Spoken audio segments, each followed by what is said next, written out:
You don't own anything here. That's what she said to me that first icy morning I rolled back into my grandfather's valley, ashes in a wooden box riding shotgun, dust on my boots, engine ticking from 6 hours on the road. She stood there at the gate, pressed blazer, hair pulled tight, golf cart gleaming like she owned the whole mountain. The chain she'd locked across the entrance wasn't just steel. It was a warning, a test, and a message all wrapped up in a fake smile. And let me tell you, that chain?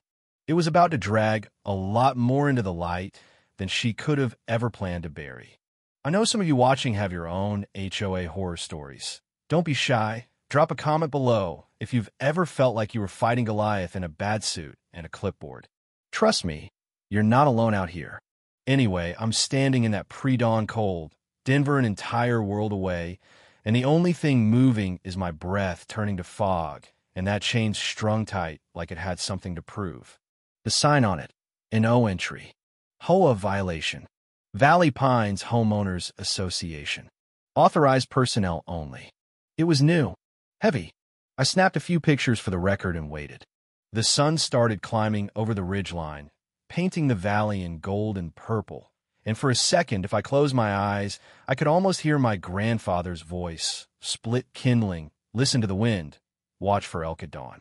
He'd built this place before there was an HOA, before a single community standard got printed on fancy paper. 60 years, and he never once asked for anyone's permission.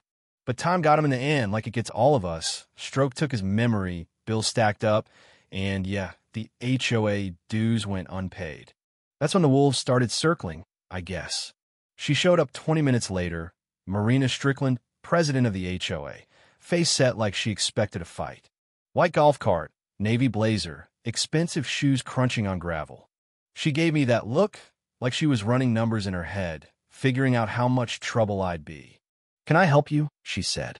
Not quite polite, not quite hostile, just the cold efficiency of someone who spent too many years bossing around neighbors. I told her who I was.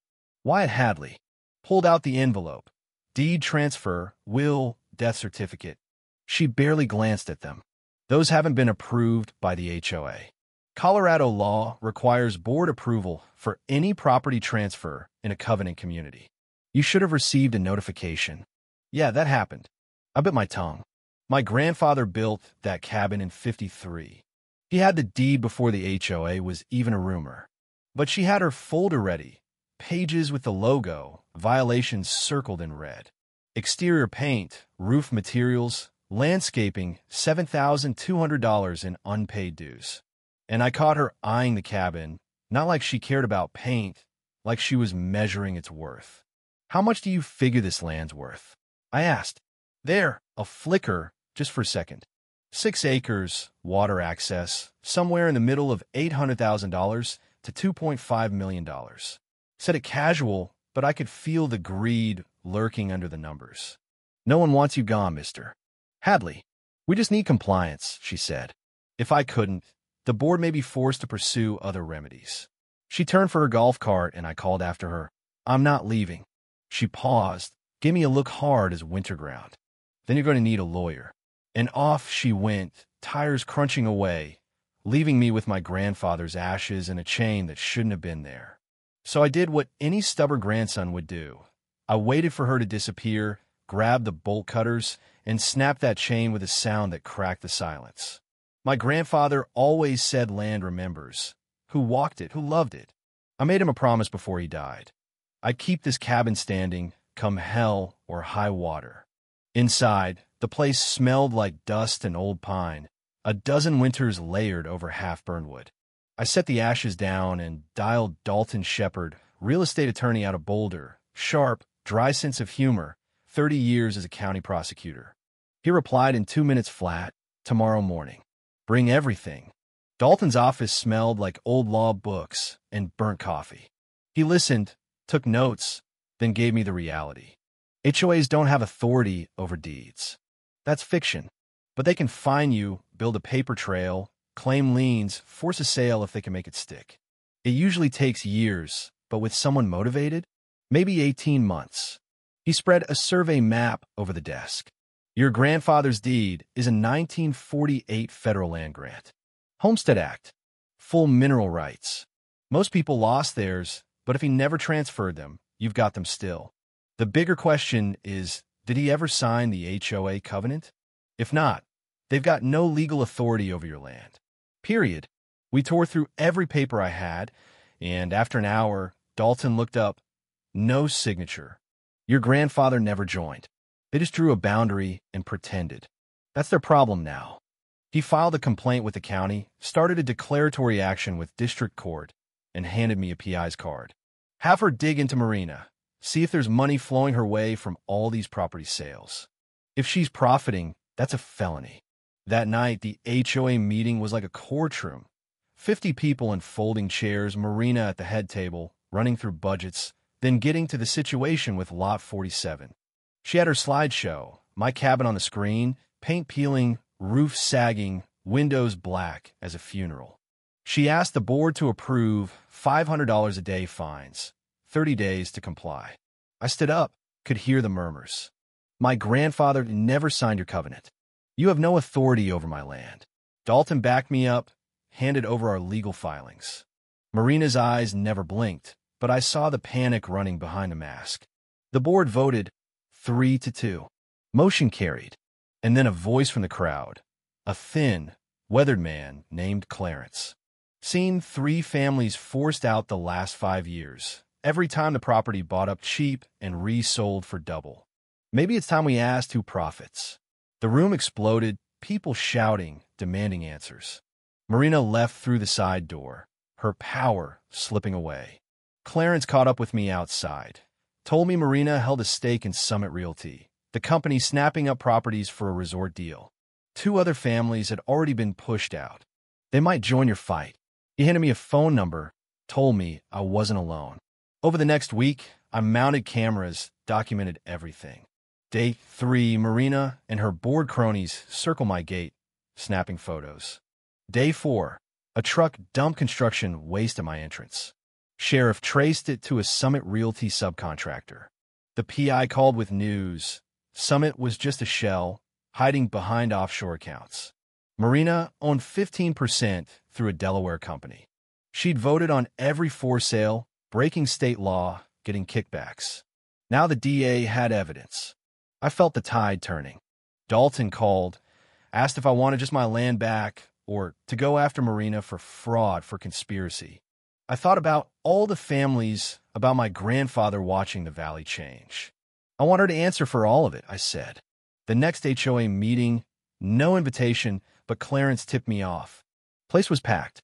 Marina tried painting me as a threat. Dalton took the floor, laid out the documents. My grandfather's 1948 deed. No HOA consent. 3 families forced out. Summit Realty buying for pennies on the dollar. Marina's hidden shares. The room went silent. Her lawyer tried to talk his way out, but Dalton buried him. Federal law trumps HOA. Mineral rights intact. No consent. No jurisdiction. Someone in the crowd called for a vote of no confidence in Marina. It passed. She stood up, white-faced. You have no idea what you've started. But everyone in that room knew. Her reign was over. Word spread. More families joined our lawsuit. The state AG opened an investigation, then the FBI. An agent met me at a roadside diner, dark suit, eyes sharp as glass. This isn't just your battle. HOA abuse, forced sales, a pattern of racketeering. He laid out timelines, charts, names, Marina's name popping up every time, Summit buying every lot they could. What he needed was proof, emails, conversations, an insider. 2 days later, I got a knock on the door. A woman, mid-40s, Summit's former acquisition staffer, nerves raw but ready. She laid out meeting notes, emails, maps with my cabin circled as critical acquisition. Marina attended those meetings, plotted which families to target, which violations to use. The PI, Dalton, the FBI, they worked through her folder, then hit Summit and Marina with search warrants. It made the news, Denver, then national, as RICO charges loomed. I watched it all from my porch, feeling like I was standing in the eye of storm. The trial opened with the story of my grandfather, his homestead, his refusal to sign. Families took the stand, stories of being fined and harassed out of their homes. A forensic expert traced Summit's profits right into Marina's shell accounts. Emails and minutes exposed everything, fishing with dynamite. One exec had joked, use violations, then scoop up the land. Marina pleaded the fifth. The defense tried to make it about community standards, but no one was buying. Jury took 4 hours, guilty on all counts. Fraud, trespass, conspiracy, consumer violations. The judge hit Marina with 3 years federal prison, $1.8 million restitution. Summit Realty fined $5 million, banned from the state. Execs indicted for fraud. She left court like she was late for a bad meeting, never looked back. Clarence became the new HOA president. He called me to help rewrite the rules, term limits, transparency, ethics review, no financial conflicts. We called it the Homeowner Protection Act, and the legislature took it up as a model law. The cabin became a symbol, tours, reunions, even a stone monument for the families who'd stood up and the ones who'd lost their homes. The Attorney General gave a speech at the dedication. This case had changed the law, started investigations in 3 other states. Life came back to the valley. Families returned. Kids played without fear of fines. The HOA focused on fixing roads and snow removal, boring but honest work. I turned the cabin into my home and office, took restoration jobs, started a blog on property rights that grew to 10,000 readers, helping others fight back. One woman drove from another county to thank me. She'd won her own HOA battle with lessons she'd learned from our fight. The state passed the law. The governor signed it. Reporters asked if I thought this would have happened without our case. Maybe, but someone always has to stand up first. Most people don't have my resources or luck.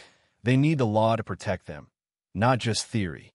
A year later, a young man came up the drive, dealing with his own HOA nightmare. How do I start? He asked. I saw myself in him, nervous, desperate, angry. I opened the gate. Come on up. Let's talk. The chain was gone, but the story keeps going. Every person who stands up, every voice that refuses to be silent, shifts the world a little. My grandfather always said land remembers. I think people do too. And when you defend what matters, when you change the story, even if you do it alone, you're never really alone. The wind moved through the pines, cabin windows glowing with the last light. Somewhere down in the valley, life kept going, quiet, ordinary, and finally free. And before you go, tell me this, what would you have done in my place? Where do you draw the line between protecting your rights and playing by someone else's rules? Drop your thoughts, your stories, your battles in the comments. Hit like if you believe justice still matters. Because sometimes the fight isn't just about land. It's about belonging. And that's a story worth telling.